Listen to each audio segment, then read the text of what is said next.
Hello বন্ধুরা, আশা করি প্রত্যেকে ভালো আছো। আজকের এই ভিডিওতে আমি আলোচনা করতে চলেছি নবম শ্রেণীর প্রথম কবিতা কলিঙ্গ দেশের ঝড় বৃষ্টি, যার কবি হলেন মুকুন্দ চক্রবর্তী। প্রথমে আমরা কবি মুকুন্দ চক্রবর্তী সম্পর্কে সামান্য কিছু জেনে নেব, তারপরেই কবিতাটি শুরু করব। কবি মুকুন্দ চক্রবর্তীর জন্মস্থান হচ্ছে বর্ধমান জেলার দামন্না গ্রামে। তিনি আনুমানিক 1547 সালে জন্মগ্রহণ করেছিলেন এবং মৃত্যু অজ্ঞাত, অর্থাৎ সঠিক ডেটটা জানা নেই। পিতার নাম হচ্ছে হৃদয় মিশ্র। ডিহিদার মামুদ শরীফের অত্যাচারে উৎখাত হয়ে তিনি আনুমানিক 1557 খ্রিস্টাব্দে মেদিনীপুরের আররা গ্রামের জমিদার বাঁকুড়া রায়ের দ্বারস্থ হন। তার পৃষ্ঠপোষকতায় চণ্ডীমঙ্গল কাব্য রচনা করে কবি কঙ্কন উপাধি লাভ করেন। এটা তোমরা খুব ভালোভাবে মনে রাখবে যে মুকুন্দ চক্রবর্তীর উপাধি হলো কবি কঙ্কন। মধ্যযুগের বাংলা সাহিত্যে তার রচনাতেই প্রথম উপন্যাসের লক্ষণ দৃষ্টিগোচর হয়। এরপরে আমরা কবিতাটি শুরু করব। আচ্ছা, কলিঙ্গ দেশের ঝড় বৃষ্টি, এই কলিঙ্গ দেশে ঝড় বৃষ্টি হওয়ার কারণটা আগে আমরা জেনে নেব, তারপরে কবিতার প্রত্যেকটি লাইন আমি ভালো করে বিস্তারিতভাবে আলোচনা করব, তোমরা মন দিয়ে শুনবে। আলোচ্য কবিতাটির উৎস হচ্ছে কবি কঙ্কন মুকুন্দ চক্রবর্তীর চণ্ডীমঙ্গল কাব্যের আখেঠিক খণ্ড থেকে। এই খণ্ডের কালকেতুর উপাখ্যানের অন্তর্গত কলিঙ্গ দেশের ঝড় বৃষ্টি আরম্ভ অংশ থেকে পাঠ্যাংশটি নেওয়া হয়েছে। কলিঙ্গ দেশের ঝড় বৃষ্টি হওয়ার পূর্বে কি ঘটেছিল সেইটি আমরা একটু ভালো করে জেনে নেব। সেটার একটি গল্প আছে, সেই গল্পটা এখন তোমরা মন দিয়ে শোনো, তাহলে কবিতাটি খুব ভালোভাবে বুঝতে পারবে। কবি কঙ্কন মুকুন্দ চক্রবর্তী রচিত চণ্ডীমঙ্গলের আখেঠিক খণ্ডের কাহিনীতে ধর্মকেতু ও নিদয়ার পুত্র জন্মায়, তার নাম হয় কালকেতু। তাহলে কি বললাম বুঝতে পারলে? ধর্মকেতু এবং নিদয়ার পুত্র সন্তান জন্মায়, যার নাম হয় কি? কালকেতু। আসলে কালকেতু ছিল শিবভক্ত নীলাম্বর। দেবী চণ্ডীর অনুরোধে শিব তাকে অভিশাপ দিয়ে মর্তে বা পৃথিবীতে পাঠান। পশু শিকারে কালকেতু খুব শক্তিশালী হয়ে ওঠে। ব্যাদ কালকেতুর সঙ্গে ফুল্লরার বিয়ে হয়। প্রবল দারিদ্র্যের মধ্যেও কালকেতু ও ফুল্লরার দাম্পত্য জীবন খুব সুখের হয়। কালকেতু পশু শিকার করত, আর ফুল্লরা সেই মৃত পশুর মাংস, চামড়া, শিং ইত্যাদি হাটে বিক্রি করে অর্থ উপার্জন করত এবং ঘরের কাজ করত। কালকেতু শিকারে দক্ষ এবং অপরাজেয় হয়ে উঠলে পশুরা বিপদে পড়ে দেবী চণ্ডীর কাছে আশ্রয় নেয়। দেবী চণ্ডী নিজের পুজো প্রচারের উদ্দেশ্যে একদিন বনের সমস্ত পশুকে লুকিয়ে রেখে অমঙ্গলসূচক স্বর্ণ গদিকার রূপ ধারণ করে কালকেতুর শিকারে যাবার পথে তাকে দেখা দেন। অর্থাৎ দেবী চণ্ডী নিজেই স্বর্ণ গদিকার রূপ ধারণ করলেন এবং বনের সমস্ত পশুদেরকে তিনি লুকিয়ে রাখলেন। এরপরে কি হলো? শিকারি কিছু না পেয়ে ব্যাদ কালকেতু দুঃখিত মনে বাড়ি ফেরার পথে রেগে গিয়ে ওই স্বর্ণ গদিকাকে বাড়ি নিয়ে আসে। বাড়িতে গদিকার রূপের আড়ালে লুকিয়ে থাকা দেবী চণ্ডী 16 বছরের মেয়ের মূর্তি নেন। ফুল্লরা তাকে দেখে ভয় পেলে মেয়েটি তাকে আশ্বস্ত করেন যে তিনি কালকেতুর দারিদ্র্য দূর করবেন। তবুও ফুল্লরা ভাবে ওই মেয়েটি তার ঘরে সতীন রূপে আশ্রয় নিতে চাইছে। সে কালকেতুর কাছে এ বিষয়ে অভিযোগ জানায়। কালকেতু তীর দিয়ে মেয়েটিকে মারতে গেলে দেবী নিজের প্রকৃত পরিচয় দেন। কালকেতু ও ফুল্লরার সংশয় দূর করতে দেবী চণ্ডী নিজের নানান রূপে তাদের সামনে আবির্ভূত হন এবং কালকেতুকে 7 ঘোড়া ধন দান করেন। দেবী চণ্ডীর বরেই কালকেতু বন কেটে গুজরাট নগর তৈরি করে। কালকেতু রাজা হলেও তার রাজ্যের প্রজার অভাব ছিল, অর্থাৎ জঙ্গল কেটে নতুন গুজরাট রাজ্য স্থাপন করলো বটে, কিন্তু সেখানে কোনো প্রজা নেই যে তাদের উপরে কালকেতু শাসন করবে। কালকেতু রাজা হলেও তার রাজ্যে প্রজার অভাব ছিল। দেবী চণ্ডীকে আহ্বান করে কালকেতু প্রজা বসতি প্রতিষ্ঠার প্রার্থনা জানায়। কালকেতুর প্রার্থনা পূরণ করতে দেবী কলিঙ্গনগরে ঝড় বৃষ্টি সৃষ্টি করে দুর্দশাগ্রস্ত প্রজাদের গুজরাটে সরিয়ে নিয়ে যাওয়ার জন্য তার সতীন গঙ্গার সাহায্য চান। গঙ্গার রাজি না হওয়ায় দেবী চণ্ডী তখন সমুদ্র ও ইন্দ্রের সাহায্যে মেঘ ও বর্জ্যের দ্বারা কলিঙ্গ দেশে প্রবল ঝড় বৃষ্টি বন্যার সৃষ্টি করেন। ফলে বন্যা বিধ্বস্ত দুর্গত প্রজারা কলিঙ্গ দেশ ছেড়ে পাশের গুজরাট রাজ্যে আশ্রয় নেয়।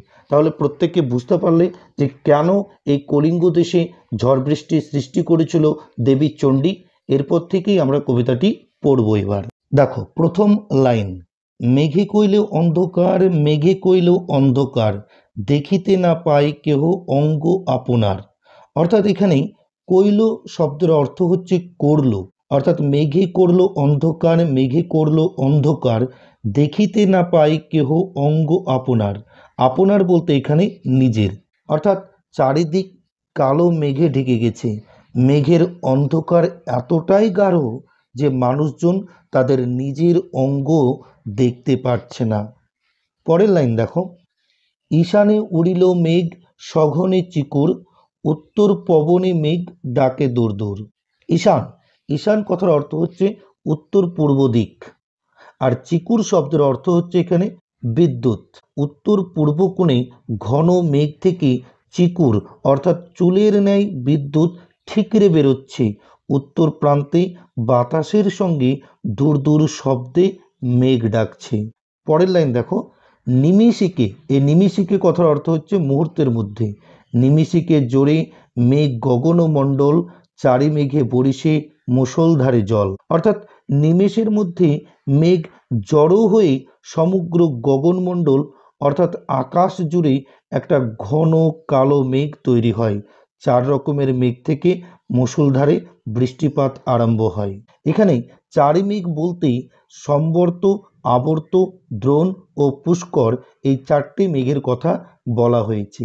পরের লাইন দেখো, কলিঙ্গে উড়িয়া মেঘ ডাকে উচ্চনাদ, প্রলয় গনিয়া প্রজা ভাবয়ে বিষাদ। এখানে উচ্চনাদ কথার অর্থ হচ্ছে জোরে বা চিৎকার করে, আর প্রলয় মানে হচ্ছে ধ্বংস এবং বিষাদ মানে ভয়ে। কলিঙ্গ দেশে মেঘ উড়ে এসে উচ্চনাদে বা উচ্চস্বরে গর্জন শুরু করে। আবহাওয়ার এই প্রলয় অর্থাৎ ধ্বংসাত্মক রূপ দেখে কলিঙ্গবাসী বুঝতে পারে যে তাদের বিপদ আসন্ন, আর এই ভাবনা তাদের মনে বিষাদ অর্থাৎ বিষণ্ণ ভাবের সঞ্চার করে বা ভয়ের সৃষ্টি করে। পরের লাইন দেখো, হুর হুর দূর দূর বহে ঘন ঝড়, বিপাকে ভবন ছাড়ি প্রজা দিল রর। এখানে ভবন শব্দের অর্থ হচ্ছে বাড়ি, আর রর শব্দের অর্থ হচ্ছে দৌড়ানো। অর্থাৎ হুর হুর দূর দূর শব্দে ঘন ঝড় বয়ে চলে, ফলে বিপদে পড়ে কলিঙ্গবাসী তাদের ভবন বা ঘর ছেড়ে পালিয়ে যায়। এর পরের লাইন দেখো, ধুলে আচ্ছাদিত হইল যে ছিল হরিত। এই হরিত শব্দের অর্থ হচ্ছে সবুজ, উল্টিয়া পড়ে শস্য প্রজা চমকিত। অর্থাৎ প্রবল ঝড়ের ফলে সবুজ রঙের সকল উদ্ভিদ ধুলোতে ঢাকা পড়ে গেছে। ঝড়ের দাপটে শস্য উল্টে পড়েছে। ঝড়ের এই বিধ্বংসী রূপ দেখে কলিঙ্গবাসী চমকে ওঠে। চারে মেঘে জল দেয় অষ্ট গজরাজ, সঘনে চিকুর পড়ে ব্যঙ্গ তর্কাবাজ। আর ব্যঙ্গ মানে ব্যাং, তর্কাবাজ মানে লাফাচ্ছে। অষ্ট গজরাজ বলতে এখানে 8টা হাতির কথা বোঝানো হয়েছে। অর্থাৎ দেবী চণ্ডীর নির্দেশে কলিঙ্গ দেশে প্রাকৃতিক বিপর্যয় নেমে আসে। ঘন কালো মেঘে আকাশ ঢেকে যায়। প্রবল মেঘ গর্জনে প্রজারা চিন্তিত হয়ে পড়ে। ঝড়ের তাণ্ডবে তারা ঘর ছেড়ে পালাতে বাধ্য হয়। সবুজ শস্যের ক্ষেত ধুলোয় ঢেকে যায়। বৃষ্টি এতটাই তীব্র হয় যে কবি মনে করেন 8টি দিকের পাহারাদার 8টি হাতি অর্থাৎ ঐরাবত, পুণ্ডরিক, বামন, কুমুদ, অঞ্জন, পুষ্পদন্ত, সার্বভৌম এবং সুপ্রতীক যেন তাদের সুরের সাহায্যে 4 মেঘে জল দিচ্ছে, আর তার ফলেই প্রবল বৃষ্টিপাতের চারপাশে জলে ডুবে গেছে। 4 রকম মেঘ থেকে প্রবল বৃষ্টি হচ্ছে।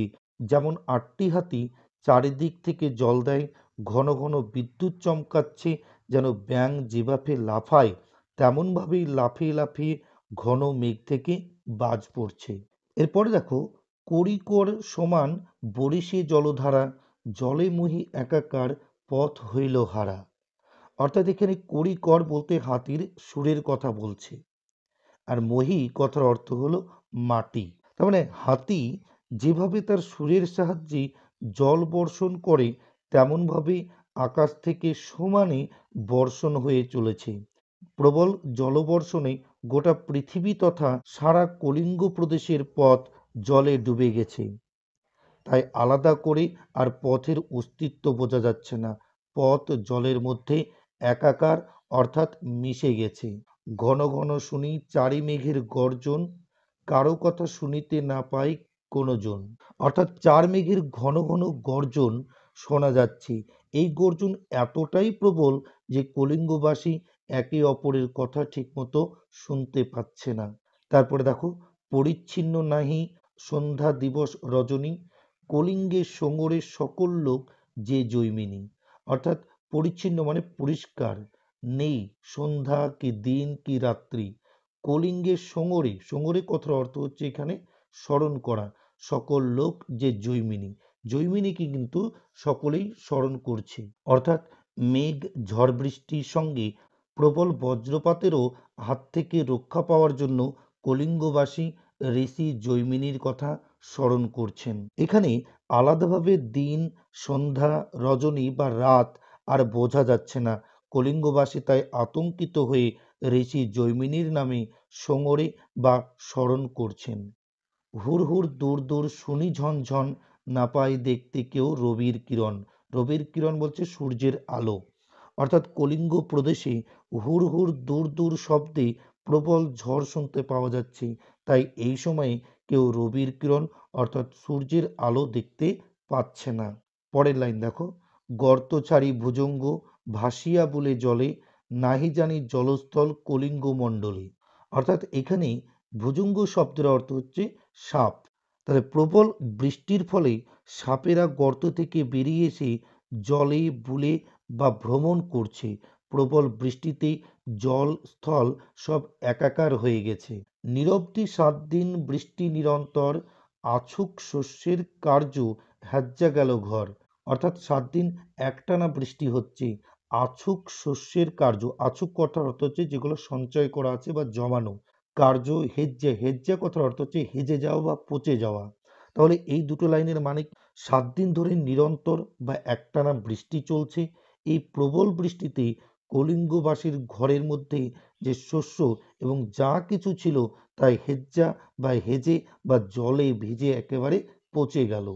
পরের লাইন দেখো, মেঝাতে পড়ে গেছিল বিদারিয়া চাল, ভাদ্রপদ মাসে যেন পড়ে থাকা তাল।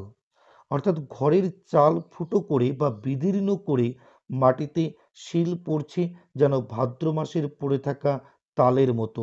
কবি এই ঘটনাকে ভাদ্র মাসের তাল পড়ার সাথে তুলনা করেছেন। তারপরের লাইন, চণ্ডীর আদেশ পান বীর হনুমান, মঠ অট্টলিকা ভাঙ্গি করে খান খান। অর্থাৎ মা চণ্ডীর আদেশে বীর হনুমান তার প্রবল পরাক্রমে কলিঙ্গ প্রদেশ ঘর বাড়ি ভেঙে একেবারে খান খান করে দিয়েছে। অর্থাৎ ঝড়ের প্রাবল্যে কলিঙ্গ দেশের বিভিন্ন মঠ ও অট্টলিকা একদম ভেঙে পড়েছে। এর পরের লাইন দেখো, চারিদিকে বহে ঢেউ পর্বত বিশাল, উঠে পড়ে ঘরগুলো করে দলমল। অর্থাৎ চারিদিকে পর্বতের মতো বিশাল ঢেউ উঠছে, ফলে ঘরবাড়িগুলি যেন নিজের জায়গা ছেড়ে ওঠানামা করছে। চণ্ডীর আদেশে ধাই নদ নদীগণ, অম্বিকা মঙ্গল গাই শ্রী কবি কঙ্কন। অর্থাৎ মা চণ্ডীর আদেশে সমস্ত নদ নদী ধেয়ে আসে কলিঙ্গ দেশে, আর শ্রী কবি কঙ্কন তথা মুকুন্দ চক্রবর্তী তার অম্বিকা মঙ্গল কাব্যে এই কথা বলেছেন। এবার আমরা এই কলিঙ্গ দেশী ঝড় বৃষ্টির কবিতাটির একটু সারসংক্ষেপটা জেনে নেব, তাহলে কবিতাটি পুরোপুরি বুঝতে পারবো। কলিঙ্গ দেশের ঝড় বৃষ্টি কবিতায় দেবী চণ্ডীর রোষে কলিঙ্গ দেশে যে ভীষণ প্রাকৃতিক বিপর্যয় ঘনিয়ে এসেছে, কবি কঙ্কন মুকুন্দ চক্রবর্তী সেই বর্ণনা দিয়েছেন। মেঘে মেঘে অন্ধকার হয়ে গেছে কলিঙ্গ দেশের আকাশ, এমন অন্ধকার যে মানুষ নিজেই নিজের শরীর দেখতে পাচ্ছে না। ঈশান কোণে অর্থাৎ উত্তর পূর্ব কোণে মেঘ জমে উঠেছে। ঘন ঘন বিদ্যুতের ঝলকানি দেখা যাচ্ছে। উত্তর দিকের বাতাস থেকে ভেসে আসতে লাগলো মেঘের গর্জন। নিমেষের মধ্যে সারা আকাশ কালো অন্ধকারে ঢেকে গেল। চারিদিকের মেঘের থেকে শুরু হলো মুষলধারে বৃষ্টি। কলিঙ্গের আকাশে উড়ে আসা মেঘ উচ্চস্বরে গর্জন করতে লাগলো। প্রলয়ের কথা ভেবে সে দেশের অধিবাসীরা শঙ্কিত হয়ে উঠল। প্রচণ্ড ঝড় বৃষ্টির জন্যে বিপন্ন মানুষ যে যার বাড়ি ছেড়ে পালাতে শুরু করলো। সবুজ গাছপালা, ক্ষেত সব ধুলোয় ঢেকে গেল। ঝড়ের দাপটে ফসল নষ্ট হয়ে গেল। চারিদিক থেকে অবিরাম বৃষ্টি হতে থাকলো। হাতিরা তাদের সুরে করে সমানে জল ছিটিয়ে চলেছে তাই মনে হচ্ছে। বৃষ্টির আওয়াজে মানুষ পরস্পরের কথা শুনতে পাচ্ছে না। চারিদিক মেঘে ঢেকে রয়েছে। রাত দিনের তফাৎ করা যাচ্ছে না। চারিদিকে জল জমে যাওয়ায় সাপেরা আর গর্তের মধ্যে লুকিয়ে না থেকে জলে ঘুরে বেড়াতে শুরু করেছে। এই দুর্যোগে আতঙ্কিত কলিঙ্গবাসী মনে মনে ঋষি জৈমিনীকে অর্থাৎ জৈমনি মুনিকে স্মরণ করেন, কারণ একমাত্র তিনিই পারেন এই দুর্যোগ থেকে তাদের উদ্ধার করতে। টানা 7 দিনের অবিরাম বৃষ্টির ফলে শস্যের কাজ বিঘ্নিত হয়েছে। মানুষের ঘরবাড়ি জলে ভিজে পচে গেছে। ভাদ্র মাসে যেভাবে শব্দ করে তাল পড়ে সেই রকম ঘরের চাল ভেঙে বৃষ্টির সাথে সশব্দে শিল পড়ছে। পর্বত সমান বিশাল বিশাল ঢেউ আর সমস্ত নদ নদী দেবীর আদেশে বন্যার বেগে কলিঙ্গ দেশে ধেয়ে এলো। সেই সব ঢেউয়ের আঘাতে কলিঙ্গের ঘরবাড়িগুলো টলমল করে উঠল। তাহলে দেবী চণ্ডী এই কলিঙ্গে কেন ঝড় বৃষ্টি ঘটিয়েছিল? যাতে কলিঙ্গবাসীর মানুষেরা গুজরাট রাজ্যে এসে থাকে এবং কালকেতু নিজের শাসন চালাতে পারে। ভিডিওটি ভালো লাগলে অবশ্যই লাইক করে দিও এবং বন্ধুদের মধ্যে শেয়ার করে দিও। আর এই চ্যানেলে তুমি যদি নতুন হয়ে থাকো তাহলে অবশ্যই চ্যানেলটিকে সাবস্ক্রাইব করে দিও। ঠিক আছে, প্রত্যেকে ভালো থেকো, সুস্থ থেকো।